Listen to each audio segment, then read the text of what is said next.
personhood. We gather today to raise awareness and stand against the tyranny, oppression, and neglect. According to Wikipedia, a former World War II senior SS official, Adolf Eichmann, indicated that 6 million Jews were exterminated by the Nazis. Along with these exterminations were medical experiments carried out on living people, considering them no better than lab rats. Wikipedia further indicates that the most notorious physician, Dr. Joseph Mengele, who worked in Auschwitz, carried out experiments which included placing subjects in pressure chambers, testing drugs on them, freezing them, attempting to change eye color by injecting chemicals into children's eyes, and various amputations and other brutal surgeries.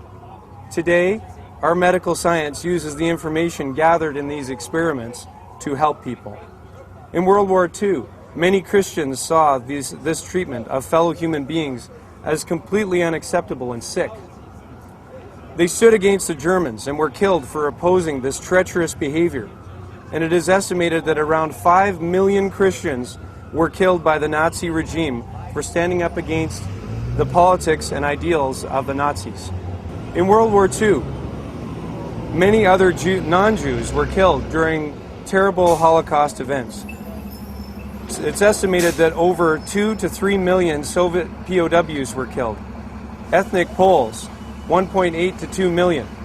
Roma, 220,000 to 500,000 people. The disabled, 200,000 to 250,000.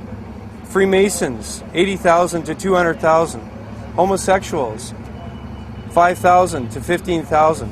Jehovah's Witnesses, 2,500 to 5,000 people exterminated during the terrible events of the Holocaust. Between 1939 and 1941, 80,000 to 100,000 mentally ill adults in institutions were killed. 5,000 children in institutions were killed. 1,000 Jews in institutions were killed. Outside the mental health institutions, the figures are estimated as 20,000, according to Dr. George Renault, the deputy director of Schloss Hartheim, one of the euthanasia centers, or 400,000 according to Frank Zaret's The Commandment of Mauthausen concentration camp. Another 300,000 were forcibly sterilized under the Nazis. This leaves us with the inevitable question of how any human being could either involve themselves or be ignorant of such terrible acts against their fellow human beings. The answer, I'm sorry to say, is that humanity picks and chooses who has personhood. With personhood comes the rights to person. Without personhood, that individual is disposable, irrelevant, and not worthy of worrying about. It is the most extreme form of selfishness a person can exhibit, to ignore the rights of the weak and the oppressed out of a desire to be comfortable and trouble-free. Historically, women and blacks were not considered people and therefore not granted human rights. Those rights simply did not apply to them because their God-given personhood had been stripped of them by men who were more powerful than them. I encourage you to take a few minutes and review the pictures we have on display that demonstrate both the condition of people during the war and pictures of the condition of the poor in our own great city. Please understand that we have carefully chosen some of the most mild Holocaust pictures, taken so that we are not being excessive, but just to demonstrate the terrible atrocities, even in its least extreme form that we're showing here, that happened. People that have been starved to death, people that have been tortured, thrown into chambers and burned to death. And these are the least of the pictures that we have. The plight of the poor must be seen. We must pay attention. They are the Jew, the black, the woman.